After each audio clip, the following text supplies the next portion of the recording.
Welcome back, and today we're playing out the Vixen to kind of train and celebrate the fact that I have to fly the F-117 Nighthawk 2 very quickly here with a new patch on the horizon. So I decided to fly another plane without guns. Now of course this one does have training wheels in the form of Bullups and RatTops.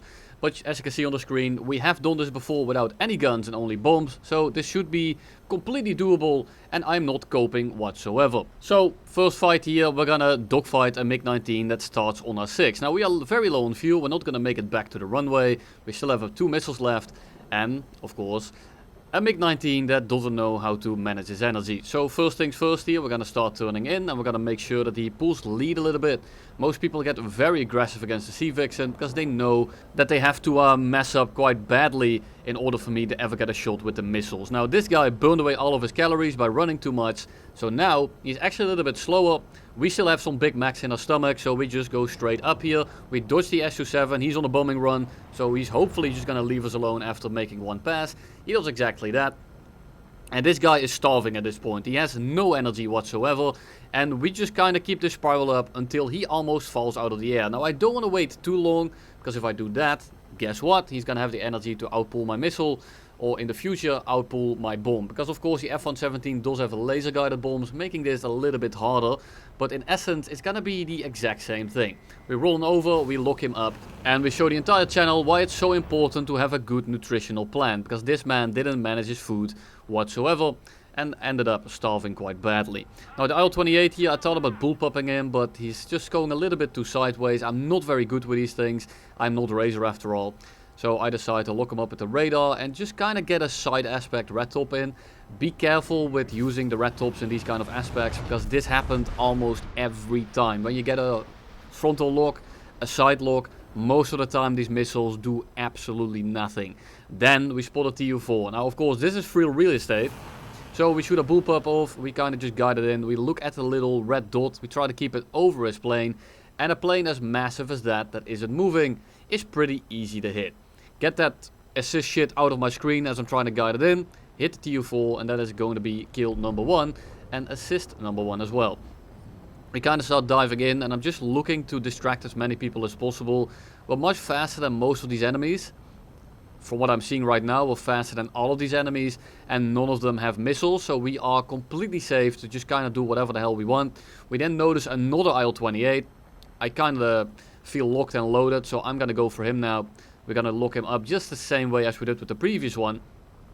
We're going to guide the missile a little bit, wait for the tone, and just like that we shoot the missile off and we should get another kill. But no, side aspect with these missiles is not a good idea. Was it a bad shot? Maybe, but in the side aspect and the head-ons, just don't bother launching these missiles, because even when they do hit, very often they just do absolutely nothing. We're now down to 2 missiles and 1 bullpup, so we should be able to get at least 6 more kills. We pull in behind this MiG-15 that is basically not paying attention to us. We're gonna lock him up with the RatTop and just kind of wait for it to be in range, waiting for him to get past the head-on so he doesn't start pulling, because he's probably not looking behind him. And that's exactly what he isn't doing. We shoot him down, we chase the A3, that's probably bombing. Should be able to catch him relatively quickly here. The F-117 in the meantime commits a 9/11 on the right. And I thought that this guy was simply flying towards ground units or the bombing point. But I noticed that he's kind of flying towards Narnia, he's going nowhere. So I decided to delock because he's probably looking at me, and we shoot the bullpup off just to see if he actually isn't paying attention, and if he isn't I might get a funny meme kill. But he is very much aware of us and he starts turning in.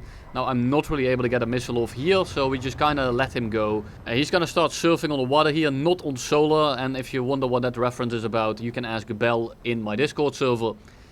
And for now we just kind of settle in. We'll look at what's going on around us. We see a MiG-15 and a MiG-17 going vertical.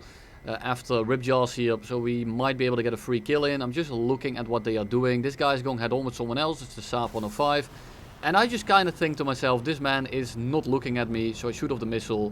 And he was looking, but he was slow enough to the point where my missile finds him anyway. Because my missiles, at least 50% of the time, know exactly where they are, because they know where they aren't. We then disengage, we have nothing left, and we go RTB. And then it's time for bullpup round number 2. We are gonna get a kill with a bullpup again in this game, but the TU-4 is not gonna be the one today. He starts going around pretty violently, he starts jogging his stick, And I almost hit him, but I just like underlead his wing. If I had aimed for the fuselage, I probably would have been able to kill him. But this guy was very much aware. He's probably not going to get very far because he's now dropping altitude very quickly. And he became very susceptible to my team. I think he just ripped a wing off as well. Not looking very good for him. Unfortunately for us though, because that was a pretty meme kill out of the way. But I'm still going to get someone else. Don't you worry about it. So we go up over the team here. Our climb rate is just vastly superior to most of these lobbies, and that's why this thing is 9.0 now. This thing was absolutely ridiculous, and I'm really glad that they actually moved it up. MD452, not paying attention, missile number 1. F-86A5, not paying attention, missile number 2. And we should be able to get a nice little 2-piece here. We then just kind of dive into the team, look around, see if we can find anyone, and just kind of look for people that we can distract. TU4 looks to be good actually, he didn't rip his wing off, I was mistaken. And I'm just looking for guys that aren't really paying attention. Now we notice the F-86 on the deck here, it's either an F-40 or an F-30, I'm not entirely sure, but it doesn't really matter. We're flying the Sea Vixen, what is important is how fast they're going and where they are going. The A-28 is being engaged by the F-40, I felt like if I shoot it right there, we get a pretty free kill because he zoomed in, he's shooting at the A-28, he sees a free kill. And when people see that, they drop everything and only look at the kill they are about to get. And those are the guys you have to focus on.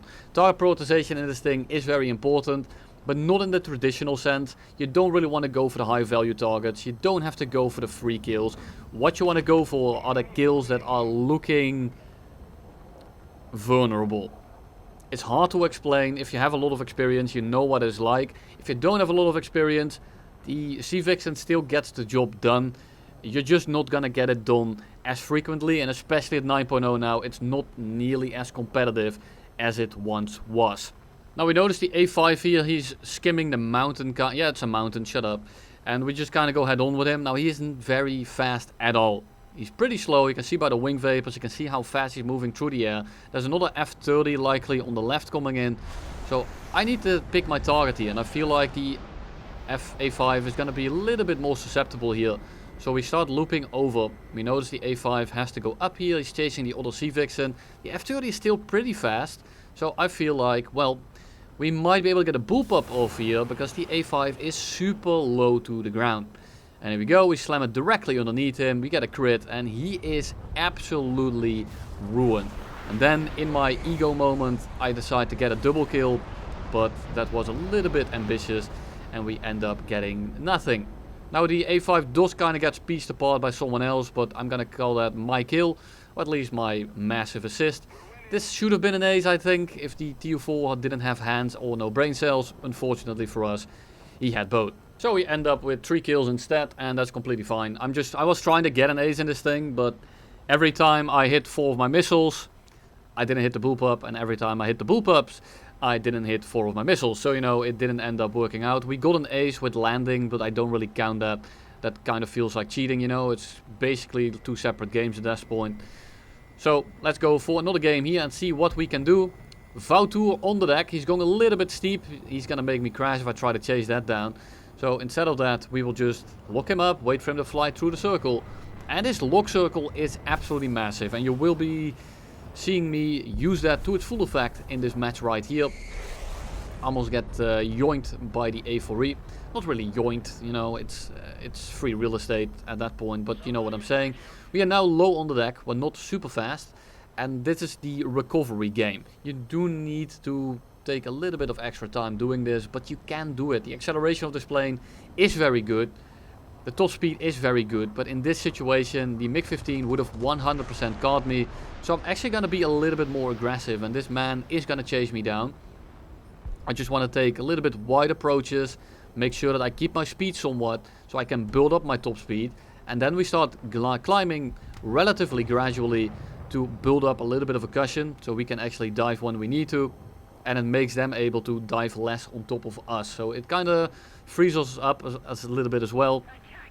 And I'm just kind of flying around at this point. I got through the thick of it, and we just get out of there. You know, at this point, we're free to do whatever we want. There's no one faster than us above us, and everyone on co-elt isn't faster than us, and they aren't catching us at this point either. So I'm able to turn around again and actually start well, engaging people again. At least as much as the C-Vixen is capable of engaging people. You know what I'm saying. LA-15 on the deck, and he might be able to pitch up for us, but I hope he's not going to do it. Of course he does, because I'm a C-Vixen. Meteor and the MiG-15 are still trying to chase me, but if I make wide enough passes, and these guys are never going to get close enough to me, even in the slightest. I just stay out of gun range, they don't have missiles, I don't really have to look at them unless I'm maneuvering. And at this point, I'm free. I'm back at 2 kilometers, I'm going 1,000 kilometers an hour, and I can just kind of choose who to engage. Now the G91 is probably the most dangerous thing here, because he is very similar in speed. The thing is that his acceleration above 750 kilometers an hour essentially doesn't exist. And we start dropping on people again that aren't really paying attention. The Mystere 4A here is looking at something else. He's flying into my team. We get a crit, we turn around, we get a Meteor and an LA-15, and they are both gonna come head on with me probably. So I'm already breaking off prematurely, so I'm 100% certain that nothing is going to happen. Meteor going very slow. It doesn't matter that he pulls out of that one.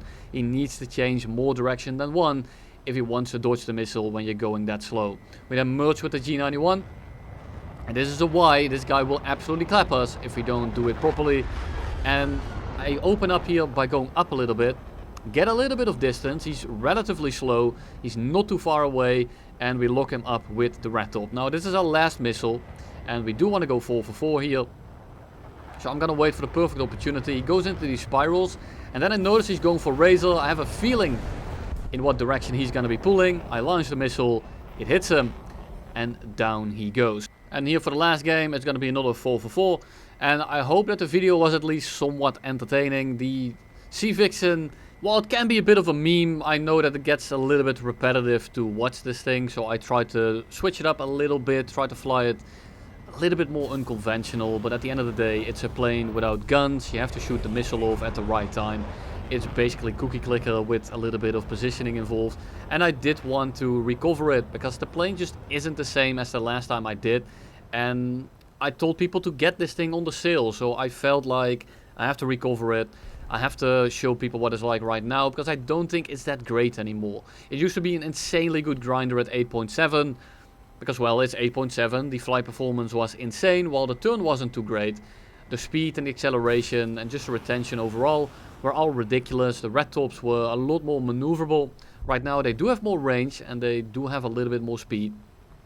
So in that sense, they're better with sneaking up, but they, you know, when they don't see it, they're a little bit more likely to accidentally dodge it. But you also have more time to shoot it, because now you have a little bit more reach, so there is a likelihood that they won't see it. It's a little bit of a trade-off. I think that the old RatTops were slightly more forgiving, but the new RatTops are slightly more useful if you try to use them properly. At the end of the day, it's a C-Vixen, it doesn't have guns, it only has missiles, and it has bullpups. You know, there's really not that much to talk about. I hope you guys enjoyed it. I will put this F-84F out of his misery and do himself a favor by killing him.